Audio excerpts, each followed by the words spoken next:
Con la palabra al día, Familia Carmelita, Delegación General, Santito Brasma de Colombia.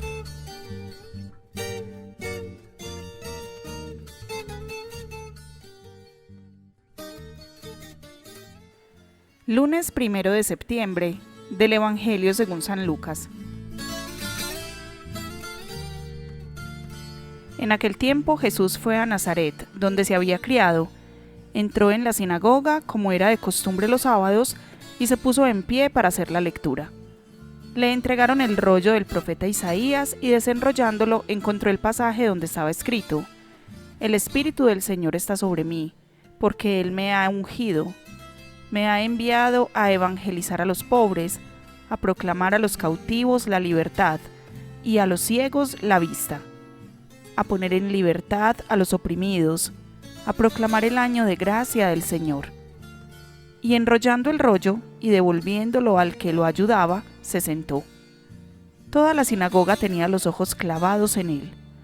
Y él comenzó a decirles: Hoy se ha cumplido esta escritura que acaban de oír. Y todos le expresaban su aprobación y se admiraban de las palabras de gracia que salían de su boca. Y decían: ¿No es este el hijo de José? Pero Jesús les dijo: Sin duda me dirán aquel refrán: Médico, cúrate a ti mismo. Haz también aquí en tu pueblo lo que hemos oído que has hecho en Cafarnaún. Y añadió: En verdad les digo que ningún profeta es aceptado en su pueblo. Puedo asegurarles que en Israel había muchas viudas en los días de Elías, cuando estuvo cerrado el cielo 3 años y 6 meses, y hubo una gran hambre en todo el país. Sin embargo, a ninguna de ellas fue enviado Elías, sino a una viuda de Sarepta, en el territorio de Sidón. Y muchos leprosos había en Israel en tiempos del profeta Eliseo.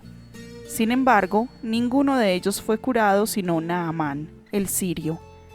Al oír esto, todos en la sinagoga se pusieron furiosos, y levantándose, lo echaron del pueblo y lo llevaron hasta un precipicio del monte sobre el que estaba edificado su pueblo, con intención de despeñarlo. Pero Jesús se abrió paso entre ellos y seguía su camino. Palabra del Señor. Lo primero es lo primero. No es posible comenzar una actividad seria sin un proyecto claro. Jesús entra en la sinagoga de Nazaret, donde se había criado, y lo presenta, diciendo que en él se cumple la profecía mesiánica de Isaías. Oigamos el episodio en otras palabras. Muy triste por la muerte del primo con quien se había saludado, siendo ambos fetos, y que hacía pocos días lo había bautizado, entró en la sinagoga de Nazaret y se ofreció para hacer la primera lectura. Como el rin-rin renacuajo, llegó esa mañana muy tieso y muy majo. Desempolvó los pergaminos del profeta Isaías, que aún olían a cabra. Se sacudió las manos y se las limpió en la túnica que le había tejido la mamá y que se la estaba estrenando. Tosió, se remojó la garganta con saliva y empezó a leer con la voz un poquito temblorosa por la emoción y por la berraquera que traía por la muerte de Juanito, su primo hermano. Entonces leyó el pasaje del profeta: El Espíritu del Señor está sobre mí, porque Él me ha ungido para que dé la buena noticia a los pobres. Me ha enviado a anunciar la libertad a los cautivos y la vista a los ciegos, para poner en libertad a los oprimidos, para proclamar el año de gracia del Señor.